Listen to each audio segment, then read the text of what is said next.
Hello guys, ஒரு good news. RRB group டியோட apply பண்ணுற டேட்டை வந்து ஒரு 8 days வந்து இன்க்ரீஸ் பண்ணியிருக்காங்க. நார்மலாக February 22 முடிய வேண்டியது வந்து March 1 வரை தான் லாஸ்ட் டேட் முடியுது.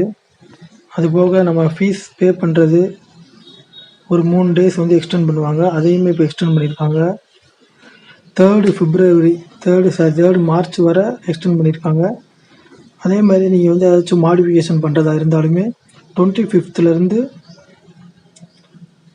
இருந்த டேட்டை வந்து இப்போ வந்து 6/3/25 வரை மாற்றிருக்காங்க. அதனால் இப்போ வர இன்னும் பதியாத ஆளுங்க வந்து கண்டிப்பாக அப்ளை பண்ணிடுங்க. இதனால் ஒரு வேக்கன்சி இன்க்ரீஸ் ஆகிறதுக்கு ஒரு சான்ஸ் இருக்குது. ஏன்னா இவ்வளோ டேட் இது வரைக்கும் இன்க்ரீஸ் பண்ணதில்லை. இப்போதைக்கு நடந்து ஐசோலேட்டட் கேட்டகரிக்கு இன்க்ரீஸ் பண்ணாங்க. அதே மாதிரி தான் குரூப் டிக்கு இப்போ இன்க்ரீஸ் பண்ணியிருக்காங்க. அதனால் வேக்கன்சி வந்து 32,000 ஆல்ரெடி சொன்னதுலேருந்து இப்போ ஒரு 64,000 வேக்கன்சி வர்றதுக்கு சான்ஸ் இருக்குது. அதனால் இந்த ஆப்பர்ச்சுனிட்டி நல்லா யூஸ் பண்ணிக்கோங்க. All the best.